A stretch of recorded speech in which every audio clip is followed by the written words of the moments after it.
Lisa, we really never have guests back a second time, but I have decided that the Everything Happens podcast is now just a Lisa D'Amour tribute album, and you should come back every week, especially after I heard you give this incredible lecture at Duke a few months ago, and it made me want everyone to hear what you have to say.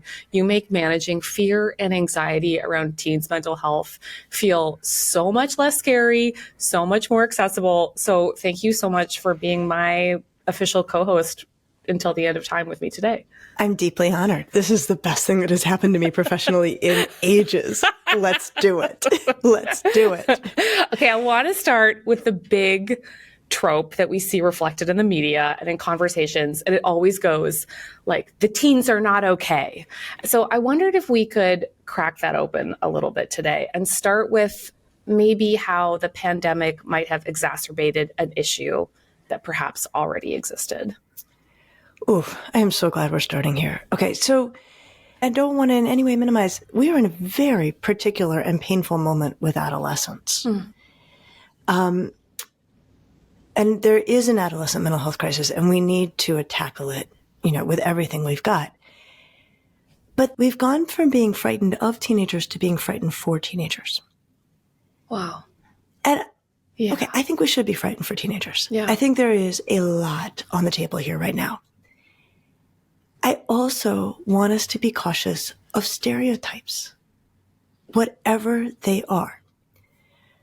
So here's the benefit of us being frightened for teenagers right now, and there is a real benefit. We are suddenly taking very seriously adolescent mental health in a way I've never seen in the 30 years I've been in this business. We are looking at resources that can be pointed in that direction. I am very, very invested in trying to grow the community of clinicians who specialize in teenagers. There's not a lot of us. So the all hands on deck about adolescent mental health is extremely useful. Where I worry is that it also means we're seeing all of these headlines about what to worry about with teenagers. Yeah. And we're seeing a lot of headlines, and this is where it goes awry, that are equating psychological distress with a mental health concern. Those are not the same thing. You can be emotional without being fragile. Lots of people are. We do it all the time. So, Kate, here's my biggest worry. In the overdue, extremely necessary attention to the mental health needs of teenagers, I worry that we are confusing the question for families about when they should worry about their kid. I see. Because if you have a teenager who is developing according to plan, there will be a lot of meltdowns. There will be a lot of bad days. There will be a lot of disruption. There will be a lot of worry. And my concern right now is that these sweet families who've never had a teenager before, who are looking at headline after headline after headline about the adolescent mental health crisis, are looking at their kid in a fetal position on the kitchen floor and thinking, oh man, I broke them. They're broken. I broke them. That's it. Yeah. My kid is in crisis. Now, in all likelihood, the kid had a terrible, terrible day. Yeah. And will recover on their own or with loving support from their family. So we have to do two things at once. We have to get really serious about making sure that the kids who need clinical care get what they need. And we want to keep as few kids from needing it as possible. And we have to get really serious about what is typical and expectable in adolescent development. And having been in this business for a long time, it is spicy, it is disruptive, it is hard by its nature. And so I think the more guidance we can give people about what to expect and when to worry, that's when we're most helpful. Oh my gosh. I like that so much because I usually spend most of my intellectual effort trying to figure out that space between everything is possible and nothing is possibilism. And what I love about this argument is you're really being so intense about this narrow window of both opportunity and very specific historical, sociological formation we've got right now. You had this really funny phrase that I started thinking about where like, how do we think about just like basic mental health and all the things they need in this really routine, sustainable way? Imagine swapping out the words mental health with the words dental health? Like, how do you think about the dental health of teenagers? What are some of the like basic ways that you think about this? Well, so, the adolescent mental health crisis is a public health problem, And what's great is we know how to think about public health problems, and we need to bring that thinking to teenagers.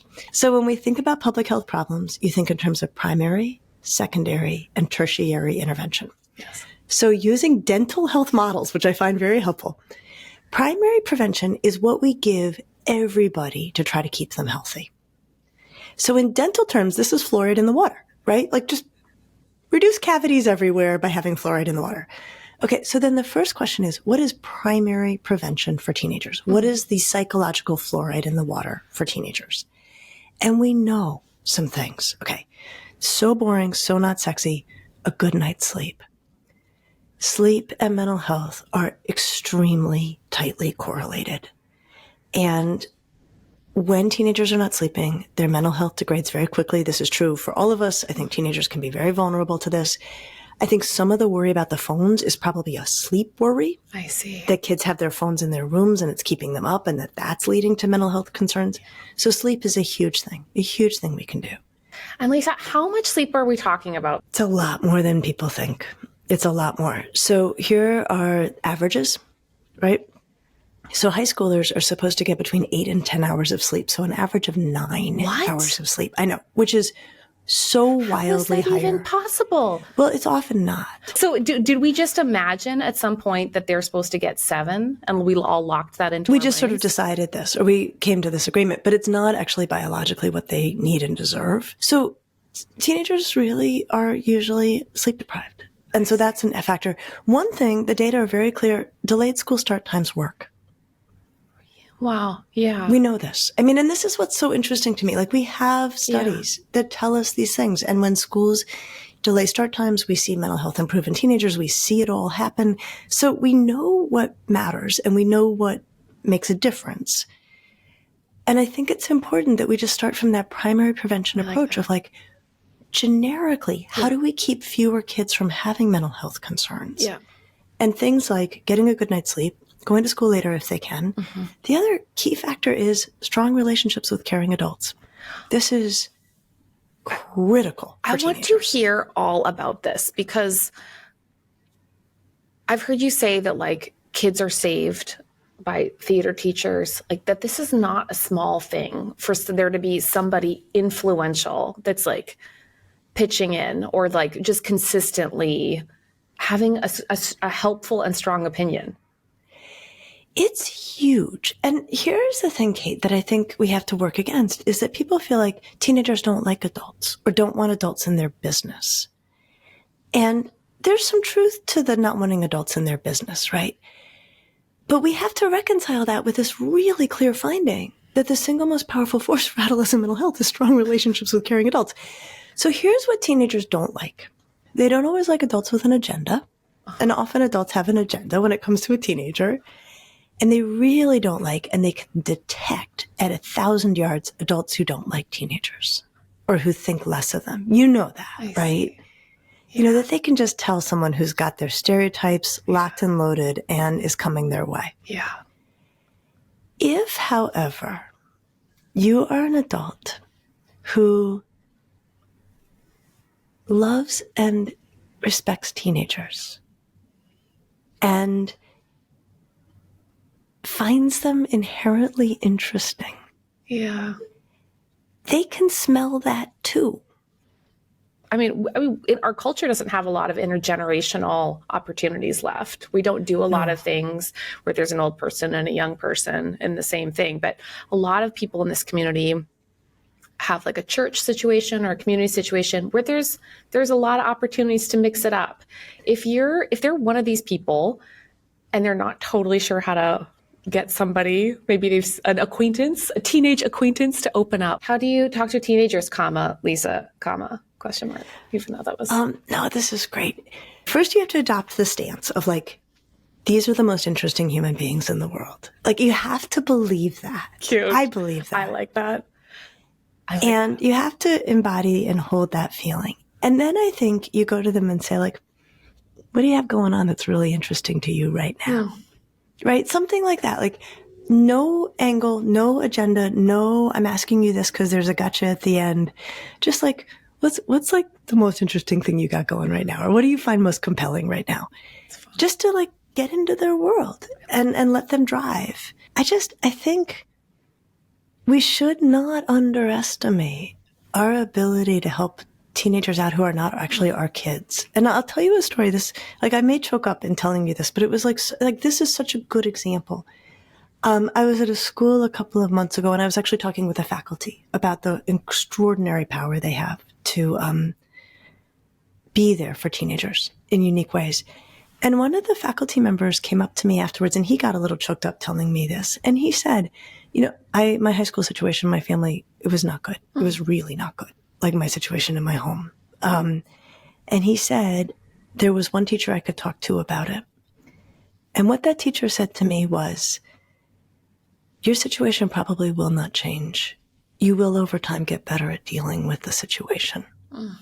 And the guy said to me, that saved me in high school. Yeah. And I think what he was saying is, this guy took the broad view, did not give me platitudes, and also invested me with capacity, right? Like, you will develop capacity to manage the situation. Yeah. But that, you know, the guy who was telling me the story was probably in his mid-50s. You know, and so I think that if each of us can go back and be like, what was something an adult did for me when I was a teenager? And how do I replicate that? Oh, that's such good advice. That's such good advice. I do think it's very funny. I mean, just as a historian, I know we've like mythologized youth, and we started really doing that in the late 50s. And by the 70s, it was just religion. So that America's a cult of youth, and that whatever is young is the coolest and therefore obscure, and don't even try because you're going to feel dumb and there'll be all these words you don't know. Like it creates all these social barriers that are, I mean, when you think of like a person in front of you, it really abstracts who they really are. Yeah, right. That they're so different from us. You know, and it's something else, Kate, you said about like they have words that we don't know, and they can be, they can feel like across a distance from us. The other thing I will tell you about teenagers, they want adults to act like adults. They actually don't like it when adults, I mean, if you want to make your teenager cringe, and this is like my favorite thing to do, is like start using their slang, right? I mean, it makes them bananas. Whereas I promise you, if you stopped a teenager on the street and say, which would you take? A straight shooting adult who acts entirely like an adult, or an adult who's trying to be cool and speak on your level, they're like, oh my gosh, like all day long. Give me the straight shooting / boring adult who acts like an adult over someone who's trying to be on my level. Totally. I'll never forget this old man in my church who I loved. He was the custodian. He never said much to me. And then one day he turned to me. He's like, I heard you're going to be going to Russia on a trip. I've looked up an exhibit at a local museum you might be interested in. And like, I was like, you are officially the coolest person I know, Ferd. Like it was utterly over serious in a way that I really appreciated. But taking you seriously, you're going to Russia. You might want to go check out this exhibit, right? I mean, that's all that matters for teenagers, is to be taken seriously. I really mean that. Take them seriously, and the rest solves itself. You were describing the idea of creating a sort of relationship map between adults and kids in their care in order to figure out like who might not have the trusted people or the resource we imagine. There's a lot of people in our community who are maybe educators or work with youth in some way. And like, how do they do this? And why is it such a great way of figuring out like who's being cared for? Okay, I'm obsessed with this. Okay, so going back for a minute to our dental health models. Yes. So secondary prevention, if we go on the dental health model, it is who is not brushing or eating lots of candy, right? Like who's at high risk for a cavity or a problem. And so if we switch that over to mental health models for teenagers, who's at high risk for mental health concerns? Like they're not there yet, but we want to prevent them. Yes. So there are a couple things we can do. One is this relationship mapping, and the people who do this best, it's a group called Making Caring Common at Harvard, run by Rick Weisbord, who's a dear colleague. And here's what they do. They do this in schools, but you could do this in all sorts of organizations. they go to the school and they give the adults in the school a roster of all the kids in the school. And they basically say, put a dot next to the name of every kid that you're connected to. And then they go to the kids and they give them a roster of all the adults. And then they say, put a dot next to the name of all the adults you feel connected to. And then they put it all together. Oh, smart. It's so smart. And you get two pieces of information from this at least. One is you find out kids who, like, no adult puts the dot next to that kid's name. Like red alert. Yeah.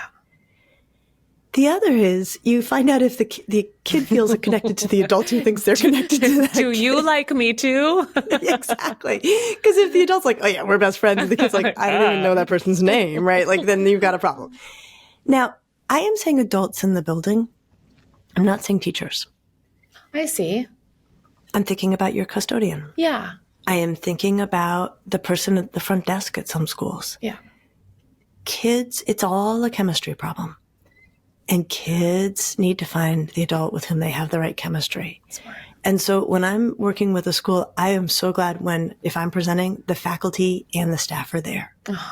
Because in terms of who actually is doing the good work with kids, sometimes it's the teachers and often it is Yeah. Like the crossing guard. also Yeah. the crossing guard. Totally. Exactly.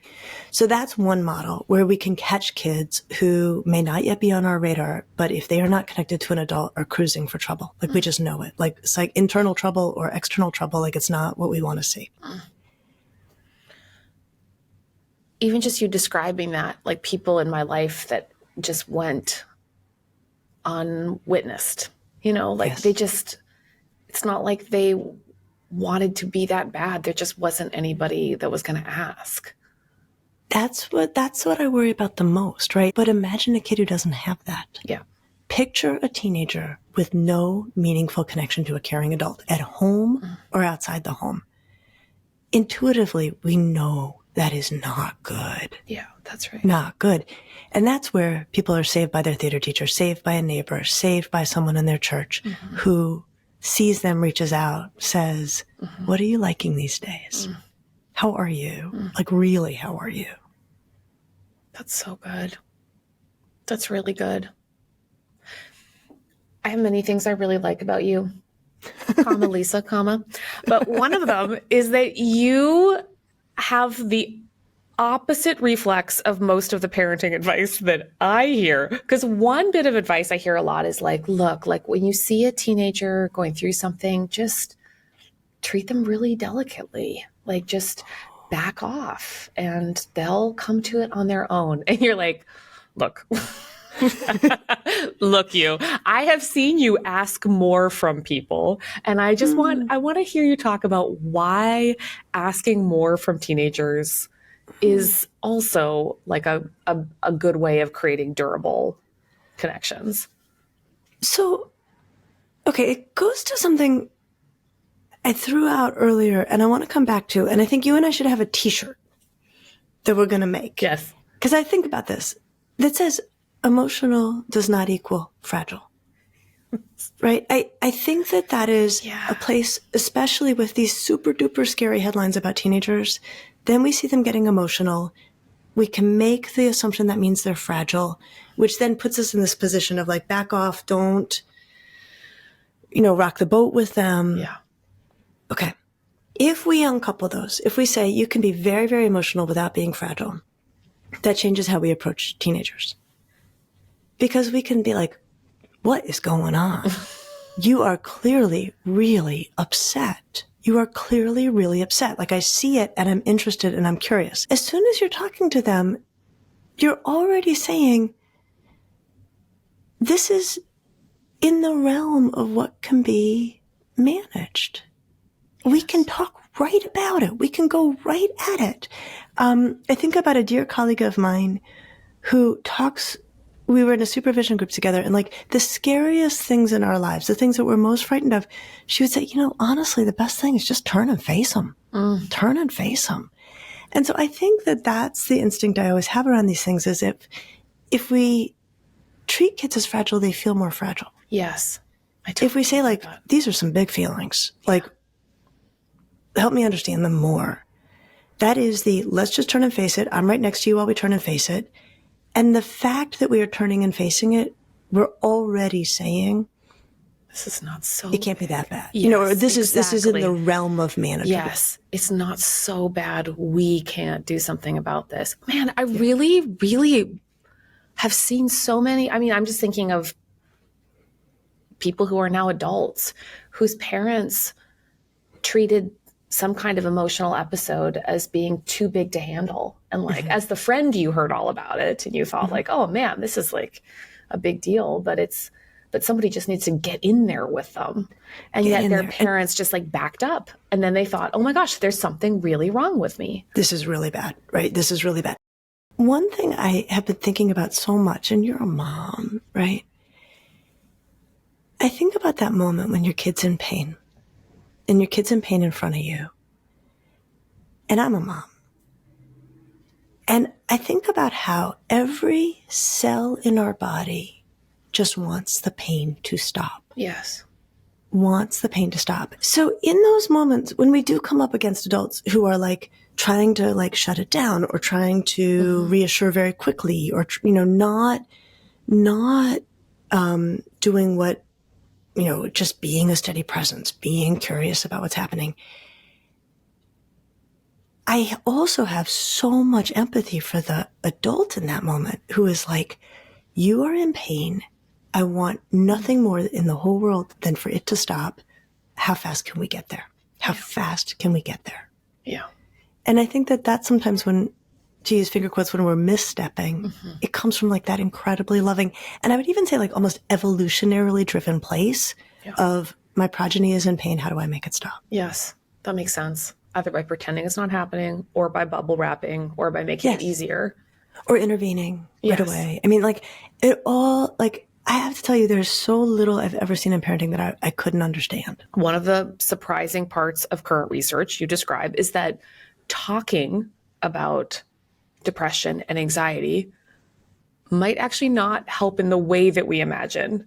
And I want you to describe that. So, one of the secondary interventions that's out there, and this is like gets really murky really fast, is doing a lot of education for kids about depression and anxiety at school.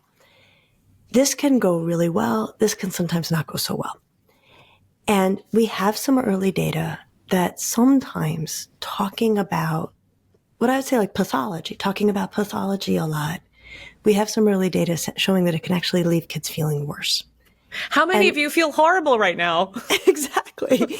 And so, and we don't know exactly why or what or how.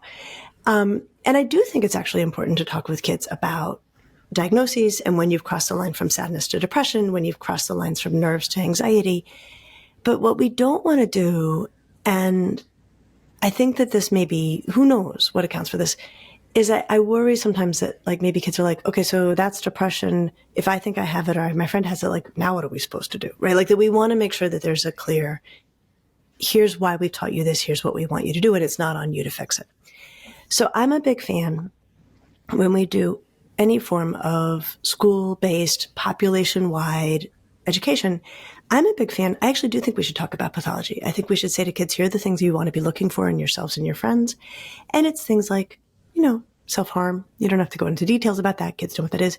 Substance misuse, worrisome weekend behavior, eating disordered behavior, mood concerns, either depression, of course, and suicidality. If we're going to think about, you want to run down for kids, like, here are the things that we really worry about. That has to quickly be followed with, if you detect this in yourself or others, here's how you get that information to an adult, and that information needs to go to an adult. That's good. Okay, and just to review it one more time, things that are concerning that they should say. Depression. I actually think there's 5 things. Tell me. That we should say to teenagers. If you are aware of this in yourself or a friend, let an adult know. Yeah. So depression/suicidality, eating disordered behavior. I call it sort of out of control behavior on the weekends. And when I'm talking to teenagers about this, I will say, we know you guys go to parties. I'm talking about teenagers who scare other teenagers. And they all are like, bingo. Like, so kids who are just really pushing the limits. Self-harm. actually, the other one, the fifth one, is relationship violence. Oh, I That- see. Kids, even in adolescence, Remember this. will find themselves in relationships that are unsafe. Yes. Romances. I think it's really important to be clear, like these 5 things, you are not responsible for trying to fix or care for these things. These should come to an adult. Now, you'll notice anxiety isn't there. Of course, if kids want help with anxiety, we will help them. For me, these are the big safety issues. Yes. Right? These are the big safety I issues. like hearing them put in a different category because it creates this, like, there's your threshold. And if you Yes. cross this threshold, then there's a process. And the process is this information has to go to someone that is not you. It is a trusted adult. I like that. trusted That feels adult. nice and clear. It's clear, and it makes tons of sense to teenagers. And when I say to them, I say, look, and this is not because you're teenagers and we're adults. It's because once it crosses this threshold, it actually has to go to somebody with specialized training. That's nice. So it's not just adults, it's particular adults, and the adults can help get that there. I think it's so important that kids learn about feelings and learn about emotions and know what to worry about. My ideal is we really focus heavily on coping. We normalize distress. We say, look, you're going to have good and bad days. That is a done deal. What matters is how you cope with them. And I just want to repeat you back to you, which you repeat to me. Now I'm going to repeat it back to you. That's your definition of mental health is not being happy all the time. No. It is having the appropriate emotion in the appropriate circumstance. And managing it well. That is where the rubber hits the road. It's the managing it well. So you can get bad news and go get hammered to deal with it, or you can get bad news, call a friend, have a good cry, go for a run. You know, does it bring relief and cause trouble? Does it bring relief and do no harm, right? Like that's the great divide. And the fun thing, Kate, you would love this so much. If you get teenagers talking about how they really cope, really, really cope, it is not usually what adults picture. You know, we picture like mindfulness practices.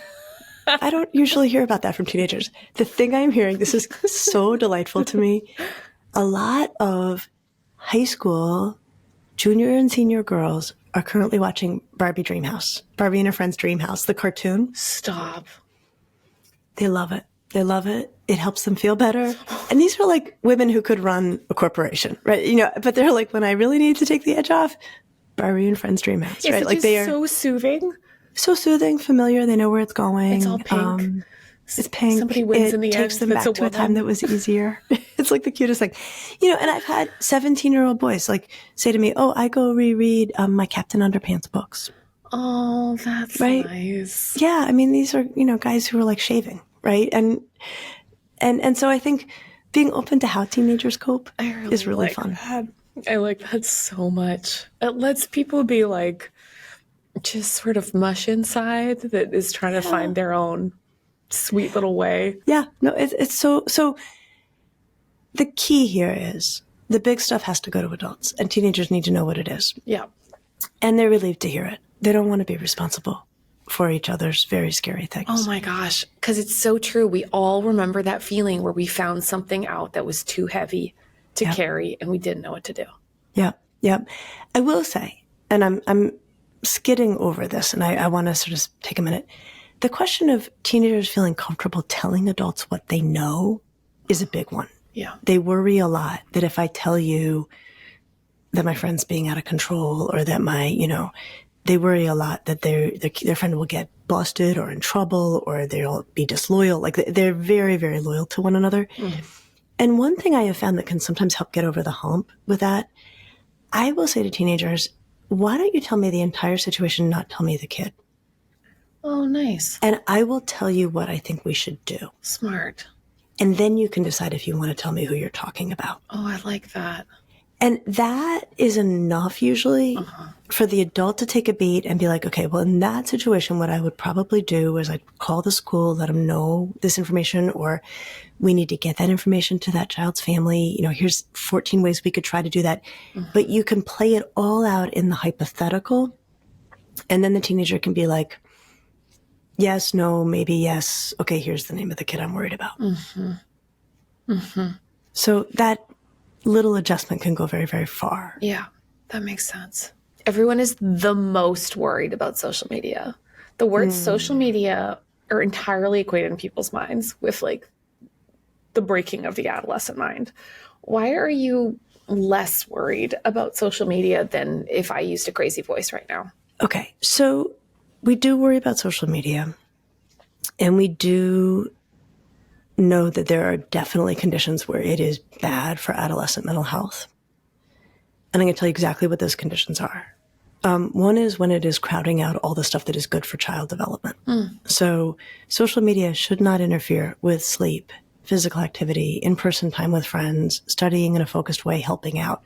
So we call it kind of like the displacement theory. Like if you're spending 8 hours on your phone, it's coming at the cost of things that are nourishing to development. So that's a grounds for concern.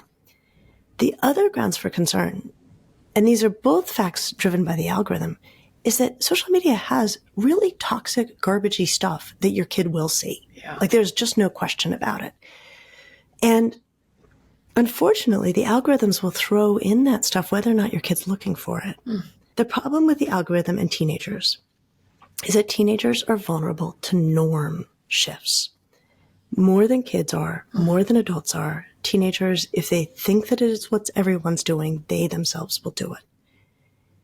If you see one hate post and then you see 1,000 hate posts, it doesn't seem so strange anymore. And in fact, it may start to feel okay or even interesting. If you see image after image after image of ultra fit, ultra thin bodies, that just starts to feel like what bodies look like, and it can change behavior, and we know it does. Okay, so that's when I worry. When it's either crowding out what kids should be doing instead, or when they get online and they are taken to places we don't want any kid to go and their norms start to shift. So we need to put guardrails around that, right? Kids shouldn't be online that much. And to the degree that they're going to get on social media, I'm like 14 at the youngest, because 14 is when skepticism really comes on board. The older, the better, because we need kids. They're going to see this stuff. We need them to withstand it. Okay. And it's a little murky how you do this, but in terms of like how much of the variance of adolescent mental health problems are explained by social media when we look at the whole population of teenagers, it's not the majority by any measure. There are many, many other things that are huge factors in adolescent mental health. Sleep, back to that. Achievement pressures in many communities. Worries about guns. The number of kids who talk to me about being scared at school when they hear a door slam. Worries about political polarization. Worries about the climate. Worries about what's ahead for them. And so we want to do two things here. We want to talk really precisely about problematic social media and minimizing it. And we don't want to talk about social media to the exclusion of talking about all of these other things that we know are a really important factor for teenagers. It makes me feel so much less worried, because I think we all do feel like we've got good common sense about how long is too long, or how to describe how social pressure feels and have a conversation about that. Those feel like very doable things. Those are. And there's a couple more things to say just by way of like trying to be helpful around the social media stuff. One is, I think it's important to uncouple phones and social media. You can give a kid a phone without giving them social media. And this is something I've done as a mom. Because they do need to be able to text often with their friends to stay connected. They also like just messing around on their phones, right? So you can set up a phone with no browser, no social media apps, and no capacity to add any of these things without adult permission. And that can go a long way. So the things that matter are rules that make sense to kids and a strong relationship with an adult. So if you say, here's why I don't want you on social media yet, you're going to see some really yucky garbage, and I need you to be old enough to have really good judgment about this. And I'm going to wait till you're 14 or older at least. And I really trust your judgment before we enter those waters. Rules that make sense to kids, like that really helps. Or your phone's not going in your room because it'll mess with your sleep, and your sleep is so critical, right? Like those kinds of things. I don't want to lose sight of tertiary intervention. We don't. Let's do this. Let's do this. Okay, so back to dental. This is a cavity, right? You now have a kid with a cavity. So the goal is to fix the cavity and keep new cavities from coming. So tertiary intervention are the kids who need clinical care, who are depressed, who are anxious, who are suffering, and in need of care. So there's a couple things we need to really do. First is recognize that we've never had the workforce we need for teenagers, and we need to bump up that workforce. And that's something I'm thinking a lot about, like how do we train more clinicians who are good at this? We also have never had the workforce of clinicians of color that we need. And that is, I think, an area that needs triple, quadruple extra support, because we know clinically it matters to be able to talk to somebody who comes from your own community. And so that's, when we think about workforce, that's a thing that we need to think very, very, very seriously about. The other thing that we can do, and this gets to big policy questions, we can protect telehealth. Oh, Telehealth was a game changer for teenagers interesting. because nobody has to drive them to the appointment. Oh, that's really smart. And logistically, it works really well. And I'll tell you, Kate, it's also very interesting to care for a teenager in their bedroom. Because you can see their life. Their cat Tell walks me about by. that. They lounge. There's sort of a funny ease to them. So telehealth was, suddenly became a thing in the pandemic. Licensing for it, licensing across states for it became a thing. What now is likely to be fragile is ongoing insurance coverage for it. I see. So if we're thinking about tertiary care for teenagers, for everybody, but for teenagers especially who may not be able to get themselves to appointments, protecting telehealth is actually a really big deal. You're the most practical friend I have. I like it. It makes me want to go out and protest about policies about telehealth. Well, isn't it? I love my job, right? And then I get to both be like, oh, teenagers are watching Barbie Dreamhouse. Yeah. And let's talk about late starts for schools on a statewide level. Protecting and a national telehealth, right? Like, it's so fun to get to go across these various domains of how do we think about teenagers and what they need? They need Barbie Dreamhouse. They need late starts. They need adults who are interested in them. They need your big smiley face. Lisa, I love personally telling you my problems, but I love hearing you describe how very manageable it can be if we walk into each other's worlds in this deliberate and practical way. It's so loving, and I absolutely adore you. Thank you so much for doing this with me. Kate, I'm so excited about our new podcast together. Me too. It's happening right now. Thank you so much for having me. It is such an honor and a pleasure.